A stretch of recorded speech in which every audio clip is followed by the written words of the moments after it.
अस्सलाम वालेकुम दोस्तों, कैसे हैं आप सब लोग। उम्मीद करता हूँ आप सब लोग खैरियत से होंगे और खुश होंगे। आप लोग मेरी वीडियोस देखते हैं, काफ़ी सपोर्ट कर रहे हैं और ये चीज़ मुझे काफ़ी अच्छी लग रही है। और आप लोग इसी तरह मेरी वीडियोस को सपोर्ट करते रहें, लोगों के साथ शेयर करते रहें मेरी वीडियोस को, ताकि मैं आपके लिए मज़ीद इन्फॉर्मेटिव वीडियोस बनाता रहूँ। आज मैंने एक और वीडियो बनाने का बारे में सोचा। मैंने कहा मैं अपनी जो लिथुआनिया की जर्नी है आप सब लोगों के साथ शेयर करूँ, कितनी प्रॉब्लम्स मैंने फेस की, कैसे मैंने उन प्रॉब्लम्स को टैकल किया और सारा सारा का सारा प्रोसेस जो जिसके थ्रू मैं गुजरा और जो प्रॉब्लम्स थी मैं आप सब लोगों के साथ शेयर करता हूँ। मैं जानता हूँ पाकिस्तान में मौजूद हर बच्चा अमीर नहीं होता। हर बच्चे के फाइनेंशियल इश्यूज हैं, तकरीबन सबकी फाइनेंशियल इश्यूज हैं। अगर कोई अमीर नहीं भी है ना, मतलब सॉरी, जो कोई अमीर है भी सही ना, मतलब जिसके पास पैसा भी है ना, वो भी अगर इस प्रोसेस में पड़ता है ना, बाहर आने के प्रोसेस में, तो उसको भी पता जाता है कि वो बाहर जा रहा है। मतलब बाहर आना इतना आसान नहीं है, इतनी सारी चीज़ों से गुजरना पड़ता है। लेकिन आपको गुजरना है उन चीज़ों से अगर आपने कामयाब होना है। आपने ये नहीं कहना कि यार इतनी मुश्किलात हैं तो हम बाहर कैसे जाएँगे और ये वो। मुश्किलात से गुज़र के आपने यहाँ पर आना है, यहाँ पर और मुश्किलात हैं, तो उन मुश्किलात को भी आपने जो है वो करना है। क्या करना है? आपने उन मुश्किलात को वेलकम करना है और आपने उन मुश्किलात में अच्छी तरह से अपने आप को रखना है, खुश रखना है, क्योंकि आपने कामयाब होना है। कामयाब होने के लिए तो मुश्किलात आती हैं लाइफ में। आप लोगों को मैं ये बताऊँगा कि जो लोग ये समझते हैं ना कि वो लोग बाहर नहीं आ सकते या उन लोगों के पास पैसे नहीं है, तो ऐसा ऐसा बिल्कुल भी मत सोचें कि आप लोग बाहर नहीं आ सकते। आप लोग बाहर आ सकते हैं। मैं आ गया हूँ तो आप लोग भी आ सकते हैं। मेरा मेरा ताल्लुक भी ऐसी ही फैमिली से था जो कि कभी सोच भी नहीं सकती थी कि हमारा बच्चा बाहर जाएगा, या मैं कभी ये सोच ही नहीं सकता था कि मैं बाहर जाऊँगा। मैं जा सकता हूँ बाहर, नहीं, मैं कभी ऐसा नहीं सोचता था। लेकिन उम्मीद तो थी, यकीन भी था और दुआएँ भी थी। तो मैं पहुँच गया हूँ तो आप लोग भी पहुँच जाएँगे। बाकी एक बात मैं आप लोगों को कहूँगा, मोटिवेशनल स्पीकर मैं नहीं बनना चाहता, लेकिन मैं आप लोगों को ये बताना चाहता हूँ कि कभी किसी के आसरों पर मत रहें कि मेरी फूफो रहती है बाहर, मेरा चाचू रहता है बाहर, मेरा फलाना रहता है बाहर, वो मुझे बुला लेगा, मेरा भाई रहता है बाहर, मुझे वो बुला लेगा। आसरा कभी किसी का नहीं करना, इवन कभी किसी का सहारा भी नहीं लेना। मतलब उम्मीद नहीं रखनी किसी से कोई मुझे बुलाएगा, ये है वो है। कोई किसी को नहीं बुलाता, कोई किसी का नहीं है। आप अकेले हैं, आप अकेले आए हो इस दुनिया में, आपने अकेले ही इस दुनिया से जाना है। तो उम्मीदें जो है ना लोगों से छोड़ दो, अपने लिए खुद एफर्ट्स करना स्टार्ट करो, खुद हर चीज़ के पीछे लगो। इसीलिए मैं कह रहा हूँ अपना प्रोसेस भी खुद करो, किसी कंसल्टेंट के थ्रू मत कराओ। कंसल्टेंट सिर्फ आपको टेंशन देगा, ज़हनी डिप्रेशन देगा। मैंने स्टार्ट में थोड़ी-सी हेल्प ली थी कंसल्टेंट की, तो मुझे पता है कि मैं कितनी प्रॉब्लम से गुज़रा हूँ। पहले वो 50,000 माँगता था, फिर वो कहता है मुझे लाख दो, फिर लाख से वो मतलब 1.5 लाख पे आ गया। फिर मतलब बैंक स्टेटमेंट्स में इतने इश्यूज़ वग़ैरह। आपको पता है कंसल्टेंट्स जो हैं वो ज़हनी ज़हनी डिप्रेशन देते हैं, और पाकिस्तान के कंसल्टेंट्स को कुछ भी नहीं पता, एक चीज़ भी नहीं उनको पता, और ना वो आपकी इंटरव्यू की अच्छी तरह तैयारी करवा सकते हैं, किसी भी चीज़ की नहीं। आप लोगों को मैं यही कहूँगा, आप लोग लिथुआनिया के जो ग्रुप्स हैं ना, व्हाट्सएप ग्रुप्स हैं, मेरे पास अगर कुछ लिंक्स है मैं डिस्क्रिप्शन में शेयर कर दूँगा, वो जॉइन करें। वहाँ पे बहुत सारे बच्चे हैं जो अप्लाई कर रहे हैं, आप उनसे क्वेश्चन आंसर्स करें, आप लोगों को जो है काफ़ी हेल्प होगी। उसके अलावा मैं वीडियोज़ भी बनाऊँगा इंशाल्लाह। मेरा जो है ना पूरा प्लान है कि मैं जो है ना एक सीरीज़ बनाऊँ इस पे, कि कैसे अप्लाई करते हैं, सारा वो पोर्टल्स वगैरह पे जाके एक-एक चीज़, पासपोर्ट कैसे बनवाते हैं, सिंगल चीज़ें, जितनी भी चीज़ें ना, सारी चीज़ें मैं इंशाल्लाह आने वाले दिनों में ना आराम-आराम से बनाऊँगा। अभी मेरे पास टाइम ही नहीं होता एक्चुअली। यहाँ पे आपको पता है बाहर की लाइफ़ बहुत ज़्यादा टफ है। तो यहाँ पर थोड़ा-सा टाइम निकालना मुश्किल होता है, लेकिन मैं इंशाल्लाह बनाऊँगा, क्योंकि मैं चाहता हूँ कि लोगों का भला हो, और आप लोग जो है ना, आप लोग भी लोगों का भला करना सीखें, अपने आप को अच्छा बनाएँ, अच्छे इंसान बनें। इंशाल्लाह आपके काम इतने आसान हो जाएँगे ना, इतने आसान हो जाएँगे कि मैं आपको क्या बताऊँ। मैं अगर अपनी बात करूँ ना, तो मेरा मेरी मेरी बहुत ज़्यादा मुश्किलात थी, मेरे बहुत ज़्यादा प्रॉब्लम्स थे, लेकिन मेरे साथ बहुत सारे लोगों की दुआएँ थी, क्योंकि मैं बहुत लोगों की हेल्प करता हूँ। मैं अपनी तारीफ़ नहीं कर रहा, लेकिन मैं करता हूँ लोगों की हेल्प, और मैं किसी से किसी गर्ज़ से नहीं करता, किसी मतलब से नहीं करता। मुझसे जो भी बंदा कुछ पूछता है ना, मैं हर बंदे को जवाब देता हूँ। कोई भी मुझे व्हाट्सएप पे मैसेज करे, मेरे कमेंट्स में आप लोगों ने देखा होगा, हर किसी को तकरीबन मैं रिप्लाई करता हूँ, और मैं हर किसी की हेल्प करता हूँ। तो इसीलिए अल्लाह ताला ने ना मेरे रास्ते बहुत आसान कर दिए। शुरू में बहुत मुश्किलात थी, बैंक स्टेटमेंट्स हो गई, फ़ीस वग़ैरह जमा करना, हर बच्चे की मुश्किल होती है, फ़ीस जमा करना, फ़ीस कहाँ से आएगी, बैंक स्टेटमेंट कैसे अरेंज करेंगे। सेम सिचुएशन से मैं गुज़र चुका हूँ, हर बच्चा गुज़रेगा जिसने बाहर आना है। लेकिन आपने हिम्मत नहीं हारनी, आप अपनी दुआएं करें, अल्लाह ताला से मांगें, अल्लाह ताला से सिर्फ मांगें और किसी से नहीं मांगें। मतलब मैं यही कहूँगा किसी का सहारा नहीं लें, अल्लाह ताला का सहारा सबसे बड़ा सहारा है, उसके अलावा और कोई ज़ात नहीं है जो आपकी हेल्प करे। कोई बंदा आपकी हेल्प नहीं करेगा, सारे सिर्फ आसरे देंगे, लोगों के आसरों पे रहेंगे, कभी बाहर नहीं आएंगे। आप खुद से अपने लिए एफर्ट्स करें, खुद बाहर निकलें, खुद स्टेप्स लें, हर चीज अपनी खुद मैनेज करें, हर चीज का आपको खुद पता होना चाहिए, किसी की कोई हेल्प ना लें। अगर कोई हेल्प नहीं कर रहा, बस ये है कि कोई कर रहा है तो अच्छी बात है, कोई नहीं कर रहा तो वो आप उसको छोड़ दें, आप अपने लिए खुद देखें, चीजों को तलाश करें।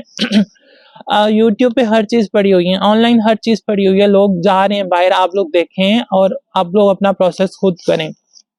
अच्छा, मेरे मेरे भी इसी तरह के इश्यूज थे, मैं फीस कैसे जमा कराऊं, मेरी फीस कहाँ से आएगी। मेरे अम्मी अब्बू कहते थे हमारी औकात नहीं बेटा, तुम नहीं जा सकते, तुम इधर ही रहो, तुम इधर ही कोई चीज ढूंढ लो। लेकिन मेरी उम्मीद थी अल्लाह पे, मैंने दुआएं जो है बहुत ज्यादा की हैं कि मैं बाहर ना आऊँ, तो अल्लाह ने मेरी दुआओं को कबूल किया और मैं अल्हम्दुलिल्लाह यहाँ पर आ गया हूँ। तो आपको मैं बताऊं, मेरा 5 दिनों में डिसीजन आया। इतनी पहले तो मुश्किलात बहुत ज्यादा थी, लेकिन मेरा डिसीजन विद इन 5 डेज आया आफ्टर इंटरव्यू। तो ये मेरे लिए सबसे बड़ा मतलब सबसे शॉकिंग न्यूज थी, not for me, for all the students who are applying for Lithuania, कि इतनी जल्दी तो किसी का नहीं आया यार डिसीजन, तुम्हारा कैसे इतनी जल्दी आ गया, तुमने क्या इतना खास कर दिया था। तो मैंने कुछ खास नहीं किया, अल्लाह ताला ने किया है। और वो क्यों किया है, वो इसलिए किया है क्योंकि मैंने दुआएं बहुत ज्यादा की हैं शायद, या मेरे साथ लोगों की दुआएं बहुत ज्यादा हैं जिनकी मैं हेल्प करता हूँ। तो मेरा डिसीजन 5 डेज में आया, मेरा इंटरव्यू हर चीज इतना फास्ट हुआ, मेरा पिकअप मेल जल्दी आ गई, लोगों के अभी तक नहीं आ रहे। अभी तक पाकिस्तान में कुछ लोग बैठे हुए 2-2 महीने हो गए, डिसीजन आया हुआ, पिकअप मेल नहीं आ रही, पिकअप या डिसीजन ही नहीं आ रहा। तो मैं आपको बस ये कहूंगा कि आप लोग ना प्योर हार्ट रहें, अपने दिल से बुराइयां निकाल दें, लोगों के लिए लोगों के बारे में सोचना छोड़ दें। आपके साथ कोई बुरा करता है, बुरा करने दें, आप उसके बारे में कभी बुरा नहीं सोचें, कभी किसी का बुरा ना सोचें। आप हमेशा हर किसी का अच्छा भला सोचें, सबके साथ अच्छे से पेश आएं। तो ये सारी मोटिवेशनल बातें थी। अब चलते हैं प्रॉब्लम्स की तरफ जो मैंने फेस की ड्यूरिंग माय प्रोसेस। सबसे पहले फीस जमा कराने का प्रोसेस ही नहीं पता था, कैसे फीस जमा कराएं भाई। एक दिन रह गया फीस जमा कराने में, कैसे फीस जमा होगी, कैसे फीस जमा होगी। फीस भी मतलब मेरे अब्बू के अकाउंट में, मेरी नानी की डेथ हो गई है, अब्बू गाँव गए हुए हैं, अम्मी गाँव गई हुई हैं। अब्बू चेक बुक जो है वो साइन नहीं मैं खुद कर सकता, पैसे अब्बू के अकाउंट से मैं अपने कैसे पे करूँ फीस, ये वो। अब्बू को मैंने अगले दिन ही बुलवा लिया, मतलब एक दिन में नानी फौत हुई हुई है, अब्बू गाँव गए हुए, अगले दिन मैंने अपने अब्बू को बुलवा लिया क्योंकि फीस जमा करवानी थी। फीस जमा करानी थी, फिर अब्बू आए तो उसके बाद हम लोगों ने वेस्टर्न यूनियन के थ्रू जो है वो फीस पे कराई। तो वो फास्टेस्ट वे था कि मेरी फीस जो है वो वेस्टर्न यूनियन के थ्रू पे हो गई। फीस फीस जमा करने का प्रोसेस भी बहुत ज़्यादा मुश्किल था मेरे लिए। मैं फीस कहाँ से लाऊंगा, मेरी तो फीस भी बहुत ज़्यादा थी क्योंकि मेरी इंजीनियरिंग की डिग्री बहुत महंगी डिग्री है, 6000 यूरो मेरी फीस है। इसीलिए मैं कह रहा हूँ आसान कोर्सेज में आए जिनकी फीसेस बहुत कम हो, ताकि आप लोगों को प्रॉब्लम्स ना। मुझे किसी ने गलत गाइड किया था कि जिस कोर्स में पढ़ रहे हो उसी कोर्स में एडमिशन लो तो आराम से एडमिशन मिल जाएगा। ऐसा कुछ भी नहीं है भाई, बहुत सारे बच्चे ऐसे आए हुए हैं जिन्होंने पहले पता नहीं क्या पढ़ा हुआ था, अभी पता नहीं वो क्या पढ़ रहे हैं। ऐसा कोई सीन नहीं है। मैंने मतलब ये बहुत बड़ी गलती की है, इस गलती से आप लोग सीखें। आप लोग आसान से आसान सबसे इजीएस्ट कोर्स चूज करके आए जिसकी फीस सबसे कम हो, यहाँ पे आपको जो है ना कमाना ना पड़े, इतना ज्यादा कमाना पड़े लेकिन इतना ज्यादा नहीं कि आप सिर्फ फीस ही यहाँ पे देते रहें, आप खाएंगे क्या, घर क्या भेजेंगे। तो इस चीज का ध्यान रखना है आप लोगों ने।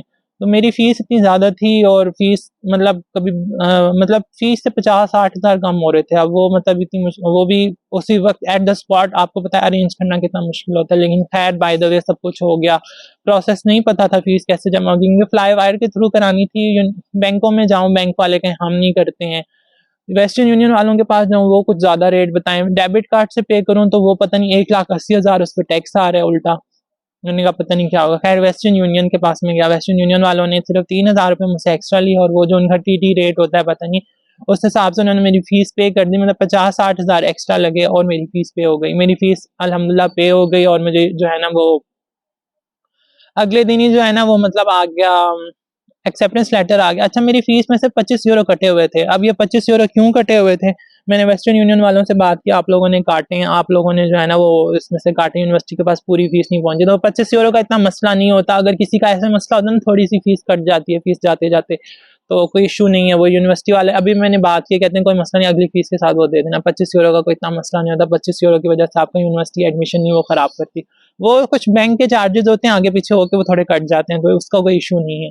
तो एक प्रॉब्लम ये आई थी मेरी फीस वाली थी कि फीस मैंने हो गई, उससे पहले मेरा एप्लीकेशन फीस से मैंने पे की थी ना, वो भी मेरा थोड़ा इशू हो गया था। तो अगर किसी के साथ ऐसा कोई इशू हुआ हो तो परेशान नहीं होना। मैंने ना मतलब एप्लीकेशन फीस जिस दिन डेडलाइन थी ना उसी दिन मैंने पे की ना, तो वो मेरी एप्लीकेशन फीस ना वो ही नहीं हुई, क्या कहते हैं, प्रोसेस ही नहीं हुई, और वो बीच में 2 छुट्टियां आ गई सैटरडे संडे की, तो वो मंडे पे जाके वो फीस पहुंची वहाँ पे, और मंडे पे फीस पहुंची तो उसके बाद एप्लीकेशन जमा कराने की भी वो लास्ट डेट थी। खैर मेरी एप्लीकेशन फिल हो गई, सारा कुछ हो गया और वो सारा सीन सेट हो गया, और उसके बाद इंटरव्यू के लिए उन्होंने, अच्छा इंटरव्यू की तैयारी के टाइम पे भी मसला हुआ किससे पूछूं मैं। उस वक्त मेरे पास ना व्हाट्सएप के ग्रुप्स ही नहीं थे कि मैं किससे पूछूं। आप लोग अब भी मैं आप लोगों को व्हाट्सएप के ग्रुप्स के लिंक्स भेजूंगा, आप लोग ज्वाइन कर लेना। तो मैंने वो खुद से तैयारी की, यूट्यूब पे पढ़ी हुई है वीडियोस विलियम्स यूनिवर्सिटी के स्टूडेंट्स की जिन्होंने इंटरव्यूज दिए हुए हैं। आप लोग यूट्यूब से सर्च करें तो आपको पता लग जाएगा, बहुत सारी चीज़ें पढ़ी हैं, यूट्यूब बहुत ज़्यादा हेल्पफुल है। वहाँ से मैंने देखी वीडियोस, ये चीज़ें पूछते हैं, ये चीज़ें पूछते हैं, मैंने सारा अपना पिछला कोर्स वगैरह जो भी था थोड़ी चीज़ें मैंने रिवाइज की। अच्छा इंटरव्यू जिस दिन मेरा था उस दिन थी शब रात थी, हाँ शब रात थी, और बड़ी मुबारक रात थी। इंटरव्यू बड़ा अच्छा हुआ, शाम के टाइम मेरा रोज़ा भी था और रोज़े के टाइम ही मेरा इंटरव्यू हुआ, शाम के टाइम मतलब मगरिब के टाइम हुआ, और मेरा जो अफ्तारी थी अफ्तारी के टाइम में वो मेरा इंटरव्यू हुआ। मैंने अफ्तारी भी नहीं की और मैंने इंटरव्यू देता रह गया मैं, और इंटरव्यू हो गया मेरा। और अगले दिन सुबह सुबह ही मुझे जो है ना खुशखबरी मिली कि आपका एडमिशन हो गया। खुशी की इंतहा नहीं थी।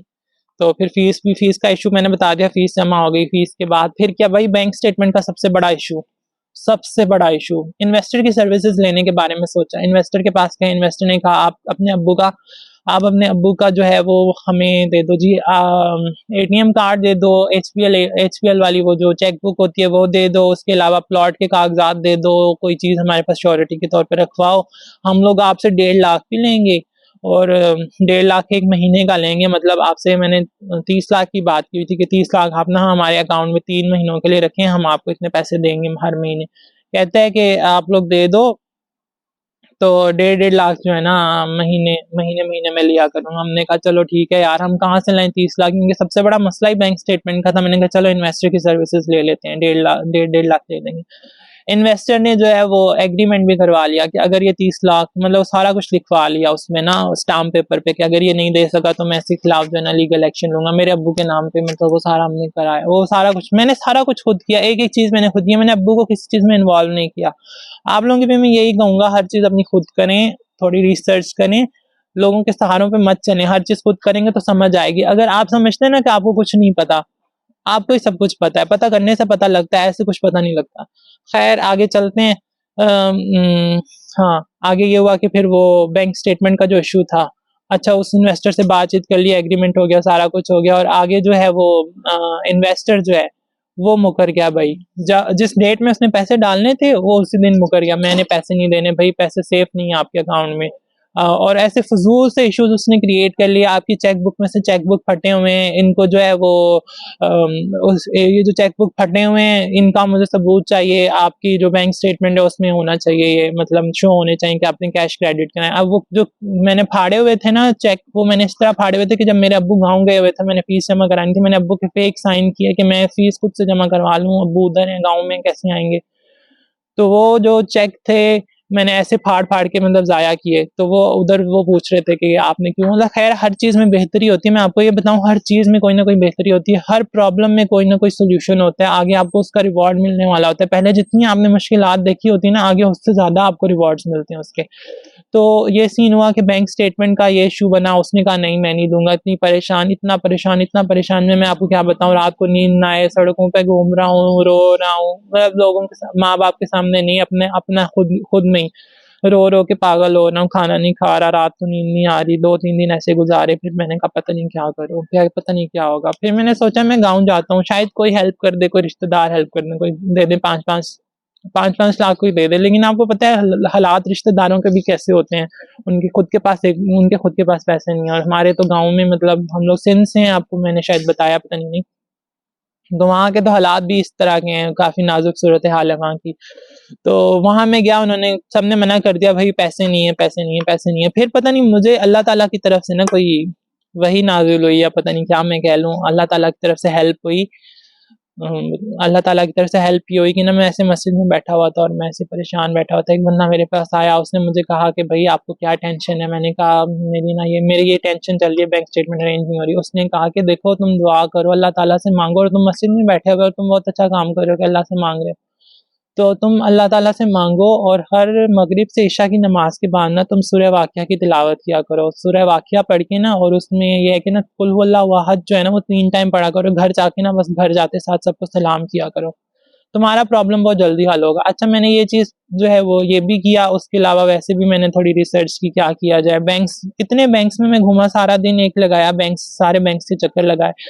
कोई कहता है 5 लाख देंगे, कोई कहता है 10 लाख देंगे। मेरे अब्बू का जो बैंक था एचबीएल, जिसमें मेरे अब्बू की सैलरी आती थी, उन्होंने कहा हम आपको 13 सैलरियाँ दे सकते हैं, लेकिन ये है कि आपने 4 साल तक इंटरेस्ट देना है। मैंने कहा भई मैं तो चला जाऊँगा बाहर, पीछे से मेरे घर वालों का क्या होगा? मतलब मैं तो सारा कुछ डुबा के जा रहा हूँ।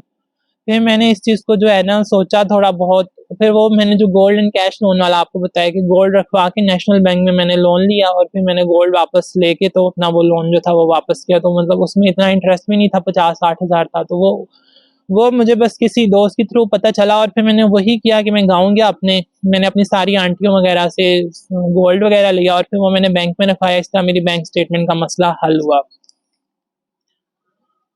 उसके बाद मतलब यही मसले थे मेरे, इसके अलावा और मसले नहीं थे। और मतलब इतनी इतने ये भी मसले बहुत बड़े मसले होते हैं। आप जब इन चीज़ों से गुजर रहे होते हैं, आपको पता होता है कि आप किन किन हालात में और क्या आपकी सिचुएशन है। ये मसले मेरे बहुत बड़े मसले थे मेरे लिए, और मैं अभी भी याद करता हूँ तो मुझे बहुत मसला होता है। बाकी लोग तो फजूल ही होते हैं, लोगों की बातें तो हद से ज़्यादा फजूल होती हैं। लोगों को तो आपने बताना ही नहीं है कि आप बाहर आ रहे हो यार, एक दफ़ा आप पहुँच जाओ ना, फिर आपने सबको ऐलान कर देना है। जैसे अभी मैं ऐलान करता हूँ वीडियोज़ के थ्रू, तो आपने भी इसी तरह ऐलान कर देना बाद में आके, लेकिन शुरू में आपने किसी को कुछ नहीं बताना। आप अपना प्रोसेस करते रहो चुपचाप, खुद ही करो सारा कुछ। किसी से कुछ पूछना है तो मतलब उन्हीं लोगों से पूछो जो यहाँ पे हैं पहले से, मतलब इतना किसी को मत बताओ। तो लोग ऐसे बकवास करते हैं, कुछ लोगों को पता लग गया था मैं जा रहा हूँ, उन्होंने बहुत डिमोटिवेट भी किया। बहुत लोग ऐसे भी बोलते थे, तो सीरियस ही नहीं लेते थे, तुम बाहर जा रहे हो, तुम नहीं जा सकते हो। खैर, लोगों की बातें तो मैटर ही नहीं करती मेरे लिए, ना किसी और के लिए करनी चाहिए। इस चीज़ को छोड़ें, अब आगे चलते हैं। बस ये प्रॉब्लम्स थी मेरी कुछ फीस वगैरह की, मतलब फाइनेंशियल प्रॉब्लम्स हर बंदे की होती हैं, आपकी भी होती हैं। मैं बस आपको यही कहूँगा, अच्छे इंसान बने, अच्छे बने, अच्छा लोगों के साथ रहें, चीज़ों को सही लेके चलें, तो सब कुछ सही होगा। अच्छा, पीसीसी का भी मेरा इश्यू था। पीसीसी का मेरा बहुत बड़ा इश्यू था। पीसीसी का ये इश्यू था कि डबल लीगलाइज़ेशन के लिए जो है वो, अभी तो इश्यूज़ मैंने बताए ही नहीं है, तो आधे इश्यूज़ बताए। अच्छा, पीसीसी का इश्यू ये था कि मैंने पीसीसी उस वक़्त पीसीसी डबल लीगलाइज़ होता था, उस टाइम अपोस्टाइल नहीं होता था। PCC is police clearance certificate, जो आपको चाहिए होता है जब भी आप बाहर के लिए अप्लाई करते हैं। तो वो मैं अपना जो है वो सिंध से बनवाने के लिए गया, उसमें भी बड़ी ज़लालत हुई, क्योंकि मेरा ताल्लुक सिंध से है, हर चीज़ सिंध से बनती है, तो पंजाब से सिंध पहले जाना पड़ता है। तो उधर मैं गया था, तो मैं बनवा के, मतलब छोटी-छोटी चीज़ें हैं ना, ये मैं बताना शुरू कर दूँ तो फिर तो मेरा व्लॉग पता नहीं कितने घंटों में चला जाए कि पासपोर्ट में क्या मुश्किलात आई, पीसीसी में क्या मुश्किलात आई। लेकिन मैं मेन चीज़ें बता रहा हूँ कि पीसीसी जो है ना, उसमें ये सीन हुआ था कि डबल लीगलाइज़ेशन के लिए मैंने भिजवाया था लिथुआनिया, और वो मैंने दिए थे कोई उसके 1,03,000 रुपए मैंने दिए थे पीसीसी लीगलाइज़ कराने के लिए। और उस बंदे ने मुझे कहा था मैं 20 दिनों के अंदर-अंदर आपको करवा के दे दूँगा। और उस बंदे ने इतना मेरे साथ गलत किया, इतना उसने मेरे साथ गलत किया कि 1,03,000 भी उसने मुझसे ले लिए, लेकिन मेरा पीसीसी उसने पूरे 2 महीने के बाद मुझे करवा के भेजा। और मुझे भेजा भी तब उसने, जब मेरी वीएफएस की अपॉइंटमेंट आई हुई थी। जिस दिन मेरी अपॉइंटमेंट थी उसी दिन सुबह-सुबह मैंने रिसीव किया, और जाके मैंने वो वीएफएस जो बाकू था वहाँ पे मैंने दिखाया। वीएफएस बाकू जो है वो मैं आपको बता दूँ, जनता वीज़ा सेंटर होता है, ठीक है? कुछ लोग जिनको नहीं पता, मैं आप लोगों को ये बता दूँ, पाकिस्तान में एम्बेसी नहीं है लिथुआनिया की, तो हम लोगों को जो है पाकिस्तान से बाहर किसी और मुल्क का वीज़ा लगवा के लिथुआनिया का प्रोसेस करवाना पड़ता है। कोई डिफ़िकल्ट चीज़ नहीं है, कोई मुश्किल चीज़ नहीं है। जिन लोगों को ये लगता है कि हम लोग बाहर के मुल्क जाएँगे पहले, हम पाकिस्तान में क्यों नहीं, हम किसी, ये चीज़ सब लोगों को वो इफ़ेक्ट करती है ना, तो ये भी तो देखें, वीज़ा रेशो भी 100% है। आप लोग बाहर जाएँगे, बाहर अगर आप लोगों ने आना है, वीज़ा रेशो तो 100% है ना, कोई रिजेक्शन का चांस तो नहीं है ना, इस ऑस्ट्रेलिया वगैरह की तरह कि आप इतना पैसा भी लगा दो और आप लोग जा भी ना सको। तो यहाँ पे ये तो है ना, श्योरिटी कि आपने आना है। तो जब आपने बाद में इतनी मुश्किलात देखी, उनको कैसे टैकल करोगे? जब आप किसी दूसरे मुल्क में अपना वीज़ा लगवाने करवाने के लिए नहीं जा सकते हो। ये चीज़, इस चीज़ को यहीं पे रहने देते हैं। पीसीसी के इशू की बात करते हैं कि पीसीसी का जो इशू था वो इस तरह से था कि डबल लीगलाइजेशन के लिए भिजवाया हुआ था, उनको प्रोसेस का ही नहीं पता था जिन्होंने वो करवाना था पीसीसी लीगलाइज। मैंने उनको कहा भी था जब तक माइग्रेस में अप्लाई नहीं करेंगे, माइग्रेस एप्लीकेशन फिल नहीं करेंगे, तब तक जब तक मेरा माइग्रेस नंबर नहीं आएगा पीसीसी लीगलाइज नहीं होगा। अपॉइंटमेंट ही नहीं बुक कर सकता है कोई बंदा माइग्रेशन डिपार्टमेंट में। कहते हैं नहीं नहीं नहीं, आपको क्या पता, हम तो बड़े हमारे बड़े वहाँ पे ताल्लुकात ही है, वो हम करवा लेंगे। वैसा ही हुआ, नहीं करवाया उन्होंने, उस तरह नहीं हुआ जैसे मैं बोल रहा था वैसे ही हुआ। फिर ठीक है जी, वो भी उनको मैंने बोला, वो खुद पाकिस्तान आ गए, पीसीसी मेरा वहाँ पे पड़ा हुआ है, पता नहीं किसी और के आसरे पे। फिर अल्लाह अल्लाह ने बड़ा करम किया कि यूनिवर्सिटीज़ वालों ने खुद मेल की कि आप हमें पीसीसी दे दें, हम आपको पीसीसी लीगलाइज करवा देंगे। यूनिवर्सिटी में सबमिट कराया, यूनिवर्सिटी वालों ने 2 दिन के अंदर अंदर वो करवा के दे दिया पीसीसी। अब उस बंदे को मैं कह रहा हूँ वो वापस भिजवाओ, मेरी अपॉइंटमेंट जो है वो आई हुई है, अपॉइंटमेंट आई हुई है, मेरी वीएफएस की अपॉइंटमेंट आई हुई है। कहता है कि ना हाँ भिजवा रहा हूँ, आज भिजवा रहा हूँ, कल भिजवा रहा हूँ, फ़ोन भी ना उठाए, मैसेज भी ना करे, क्योंकि पीसीसी सबसे मेन चीज़ है। पीसीसी के बाद तो कुछ होता ही नहीं है। मतलब अगर पीसीसी नहीं है ना, पुलिस क्लियरेंस सर्टिफिकेट, आपका सारा प्रोसेस गया। मतलब मुझे वो भेज ही नहीं रहा यार, मतलब कितना वो टफ सिचुएशन होती है जब कोई कॉल भी ना उठाए, मैसेज का जवाब भी ना दे और रोज़ आसरे दे, आज भेज रहा हूँ, कल भेज रहा हूँ, आज भेज रहा हूँ, कल भेज रहा हूँ। बड़ा मुश्किल होता है सीन। मैंने वो चीज़ गुज़ारी, वो टाइम मैंने गुज़ारा, अल्लाह से दुआएँ माँगी, बस सिर्फ़ अल्लाह से दुआएँ माँगी। मैंने लोगों की मिन्नतें नहीं की, मतलब कोशिश अपनी तरफ से पूरी की और अल्लाह ताला से दुआ की और अल्लाह ताला ने कामयाब किया। यहाँ तक अल्लाह ताला ने पहुँचाया है और कोई नहीं पहुँचा सकता। वो फिर पीसीसी जो है वो पीसीसी फिर यार उस बंदे को इतना बदतमीज़ बंदा था। मेरी मतलब उस वक़्त अपॉइंटमेंट्स का इतना इश्यू चल रहा था, बच्चों को अपॉइंटमेंट्स नहीं मिल रही थी और मैं पहला बंदा था जिसको यूनिवर्सिटी ने सबसे पहले अपॉइंटमेंट प्रोवाइड की। मेरी 3 जुलाई की अपॉइंटमेंट थी और मेरा 3 जुलाई को मैंने जाके अपने डॉक्यूमेंट शो कराने थे, बायोमेट्रिक करवानी थी, तस्वीरें बनवानी थी वीएफएस सेंटर बाकू अज़रबैजान में। और वो बंदा इतना जो था बदतमीज़ था कि मुझे वो भेज ही नहीं रहा था मेरा पीसीसी। तो वो मुझे उसी दिन फिर उसने कहा कि सुबह-सुबह तुम्हें मिल जाएगा जिस दिन तुम्हारी अपॉइंटमेंट होगी। लेकिन 3 जुलाई की अपॉइंटमेंट मेरी मिस हो गई। मेरी वो अपॉइंटमेंट ज़ाया हो गई और मैंने कहा अब पता नहीं क्या होगा, अपॉइंटमेंट दोबारा मिलेगी, नहीं मिलेगी। वीएफएस वालों को कॉल करूँ, यूनिवर्सिटी वालों को कॉल करूँ, पाकिस्तान से बैलेंस डलवा के पता नहीं 500-500, हज़ार-हज़ार का यहाँ पे लिथुआनिया में कॉल करूँ। भई कोई कॉल ही ना उठाए, इतने मसले मसाइल। उसके बाद फिर उसी बंदे ने मतलब उसने वापस भिजवाया। अल्लाह अल्लाह ने बस दुआएँ सुनी, उस बंदे को अल्लाह ने ईमान दिया। उसने मतलब जब फिर ना मतलब मैंने अपॉइंटमेंट दोबारा रीशेड्यूल करवा ली वीएफएस वालों से बात करके ना, व्हाट्सएप पे उन्होंने मतलब मैसेज किया था अपॉइंटमेंट का, उसी पे मैंने दोबारा मैसेज किया। पहले रिप्लाई नहीं कर रहे थे, 5-6 दिन रिप्लाई नहीं किया। फिर उन्होंने कहा आप 8 जुलाई को आ जाओ। 8 जुलाई को मैं सुबह-सुबह पहले अपना पीसीसी लेने गया हूँ इतनी दुआएँ कर के, पीसीसी रिसीव करके फिर मैं गया हूँ वीएफएस सेंटर जाके फिर मैंने अपनी सारी चीज़ें दिखाई हैं, वहाँ पे जाके मेरा सारा मसला हल हुआ है।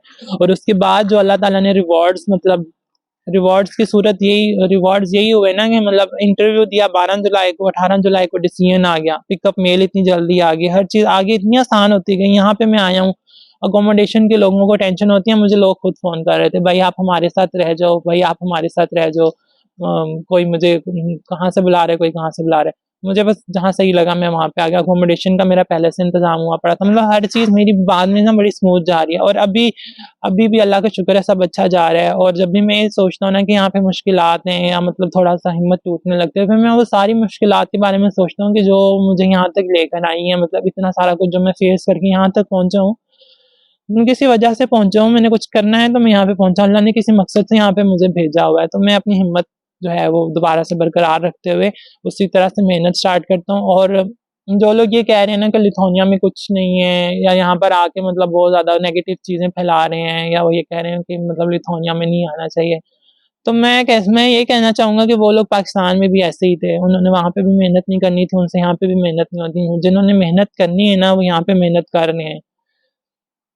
जिनके कुछ गोल्स हैं ना, जिन्होंने कुछ अचीव करना है, जिन लोगों को पता है कि वो पीछे से सारा कुछ जो है ना वो ख़त्म करके आए हुए हैं, अब उनको पीछे से कोई सपोर्ट नहीं है या अब उन्होंने कुछ करना है पीछे वालों के लिए, घर वालों के लिए, तो वो लोग यहाँ पे रहते हुए अपनी कोशिश कर रहे हैं। कोशिश करें, दुआएं करें, दुआओं से आपका मुकद्दर बदलता है और मैंने अपनी लाइफ में इन चीज़ों को आजमाया है। और आप लोगों को भी मैं यही कहूँगा, बस दुआएं करें, अल्लाह ताला पे यकीन रखें, हर चीज़ सही हो जाएगी। अच्छे रहें, सारे गलत काम छोड़ दें, सारे गलत काम छोड़ दें। जब भी आप अप्लाई करें ना वीज़ा का प्रोसेस, सब चीज़ें छोड़ दें, बस अब अच्छे काम करें, ज़्यादा से ज़्यादा अच्छाई फैलाएं, लोगों से ज़्यादा अच्छे से रहें, तो सारा कुछ सब कुछ सेट हो जाएगा। तो वो सारा सीन बस मैंने आपको बता दिया। बैंक स्टेटमेंट का इशू था, इंटरव्यू के जो भी इश्यूज थे वो भी हो गए हल, और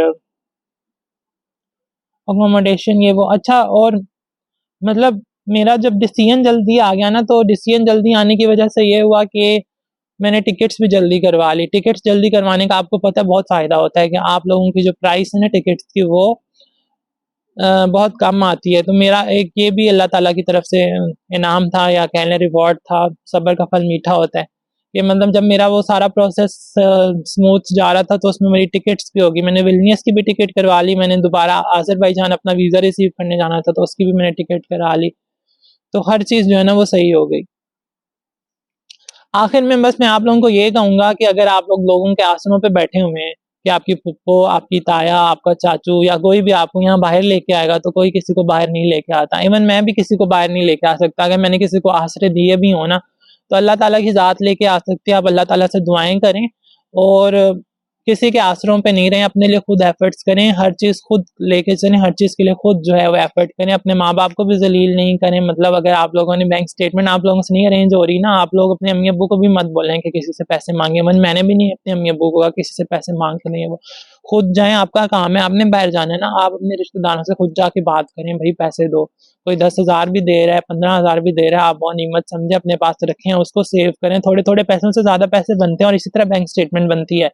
तो इस तरह करें। इन्वेस्टर की सर्विसेज नहीं लें। अगर इन्वेस्टर की सर्विसेज लेनी है आप लोगों ने, तो आप लोगों का कम से कम जो है वो 6 महीने पुराना अकाउंट, 6 महीने पुराना अकाउंट नहीं होना चाहिए। इन्वेस्टर ये करता है कि वो अपनी मर्जी की बैंक अकाउंट, अपनी मर्जी की बैंक में जो है वो बैंक अकाउंट बनवाता है। वो कभी भी पुराने अकाउंट में पैसे नहीं डालेगा, कुछ भी हो जाए वो कभी भी नहीं डालेगा। वो कहेगा मेरे मर्जी के बैंक अकाउंट, बैंक में आप चलो मेरे साथ, मैं आपका अकाउंट खुलवाता हूँ, उसमें आपके पैसे डलवाऊंगा। तो आप लोगों ने अगर इन्वेस्टर की सर्विसेज लेनी है, आप लोगों के पास कोई रास्ता नहीं बचा बैंक स्टेटमेंट का, तो मैं आप लोगों को ये मशवरा दूंगा, आप लोग इन्वेस्टर से अभी से रब्ता कर लें और इन्वेस्टर के पास जाएं, क्योंकि 3 महीने पुरानी आपको स्टेटमेंट चाहिए। अगर आप नया अकाउंट आज खुलवाते हैं तो देखें 3 महीने गुजर गए, तो फिर आपको स्टेटमेंट 1 महीने की नहीं चलती है, 3 महीने की आपकी स्टेटमेंट होनी चाहिए। तो इन्वेस्टर की मर्जी के अकाउंट में बनवा लें, लेकिन मैं आपको नहीं सजेस्ट करूंगा कि आप 1.5 लाख 1 महीने का दें, 4.5 लाख 3 महीनों का दें। आप पता नहीं डिसीजन में और टाइम लग जाए तो और पैसे आप लगाएं। सबसे आसान हल ये गोल्ड एंड कैश लोन वाला, और उसके बाद गोल्ड एंड कैश लोन के अलावा आप रिश्तेदारों से मांगे थोड़े थोड़े करके, कोई 15 दे रहा है, 20 दे रहा है। मैंने इसी तरह कसम से मैंने इसी तरह जमा किए हैं। मैंने 10,000 भी लिए हैं, मैंने एक बंदे से 15 भी लिए हैं। जो जितने दे रहा है ना, सारे मैंने एक कॉपी पे लिख लिए थे पैसे, जितने जितने जिसने दिए थे। तो ये सारा सीन है। और बस वही मैं कह रहा था, किसी के आसरे पे नहीं रहना कि कोई आपको बुलाएगा, अपने लिए खुद एफर्ट करेंगे, इंशाल्लाह आप लोग ज़रूर आएंगे। अपनी जो है ना वो उम्मीद अल्लाह पे कायम रखें और अपने अच्छे अच्छे काम करें, लोगों के साथ अच्छाई करें। इंशाल्लाह आपके रास्ते बिल्कुल बिल्कुल आसान होंगे और आप लोग इंशाल्लाह यहाँ पर पहुंचेंगे। एक लास्ट बात पता नहीं क्या चीज़ रह गई है, मैं बताने लगा था। खैर चलें, ठीक है, ओके, अल्लाह हाफिज़। आप लोग अपना ख्याल रखें और अपने से ज़्यादा दूसरे लोगों का ख्याल रखें, और बाकी वीडियोस को देखते रहें, शेयर कीजिए, और अल्लाह पाक आप सब लोगों को खुश रखे। बाय बाय, अल्लाह हाफिज़।